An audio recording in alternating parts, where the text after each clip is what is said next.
hello. So how's your holiday shaping up? Your holiday this year starting to become more stressful than joyful?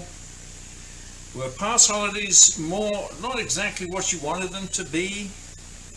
Then there might be some time to rethink certain family relationships. We're going to talk today about the 5 signs of toxic family relationships. My question is it time for you to cut the ties?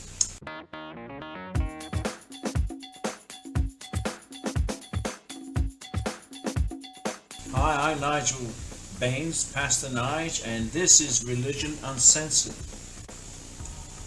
Finding this instigator, this troublemaker, may take a lot of searching.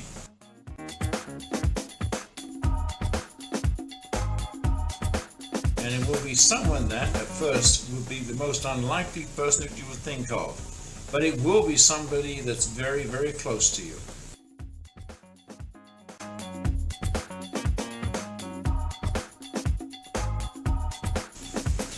Bitterness can be caused within families repeatedly, over and over again, every year, through trigger points, and they normally end up in a lot of pain.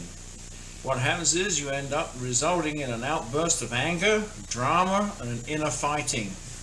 As my niece would say, end up acting a little cray-cray.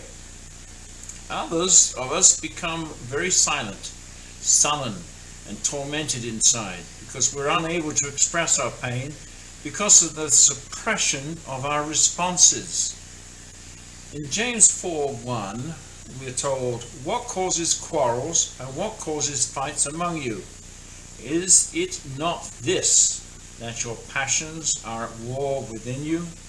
Good question. So, seasonal family disputes, the personality clashes, the opinions differ, and beliefs and morals are all thrown out the window. Because our morals shape us differently. The family dynamics change due to a death, marriage, divorce, or some other catastrophe during the year. For some reason, it's all your fault. So who is it that's causing the dispute?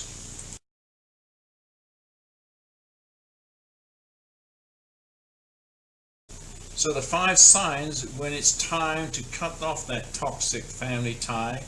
Here we go, the first 5 signs. The family agitator is always right, even when they're not. 2, they never admit that they're wrong. 3, they always want to be in total control of your life by dragging you back into the past, while theirs is an absolute shattered mess. 4, they will correct you if you try to ignore them. 5, they thrive on violating your boundaries while enforcing their own. Identifying these individuals and understanding how to manage them is crucial for your own well-being, your own success, and your own inner happiness. Always remember, you haven't done anything wrong. Look at 1 Corinthians 15:33. Do not be deceived. Bad company ruins good morals. And in Colossians 3:7-9, it says, "In these you too once walked, when you were living in them, but now you must put them all away. Anger, wrath, malice, slander, and obscene talk from your mouth. Do not lie to one another, seeing that you have put off the old self with its practices."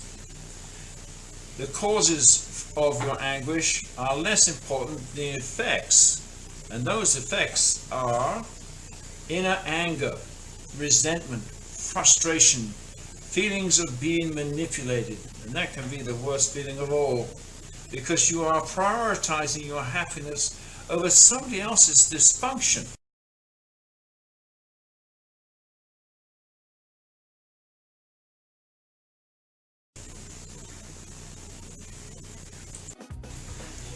In the New York Times, there was an article written by Catherine St. Louis titled "Debunking Myths in Estrangement," and that concluded that family relationships can be dissolved and suggests that estrangement is not all that uncommon.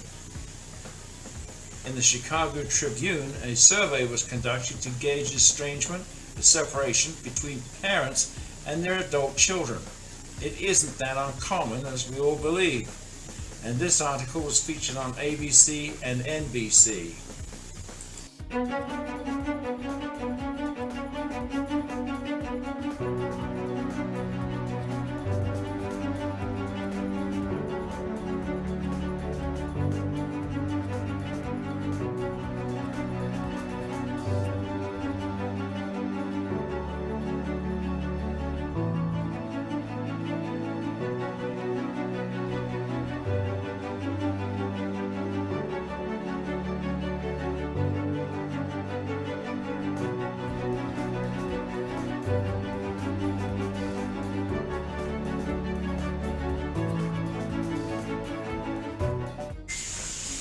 So, how do you stop this pain?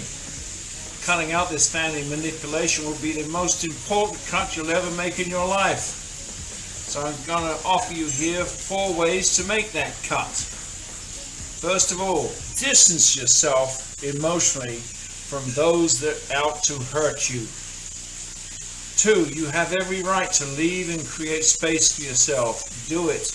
There's nothing wrong with getting out of the kitchen when it's getting too hot. Get in your car and go for a ride. Come on back, relaxed and at ease. 3, do not feel guilty. Whatever it was they're chewing on you about, it was hard enough the first time. Having a rebuttal and a resurgence is not good. 4, don't give in just because they're family. That's the biggest guilt trip of all.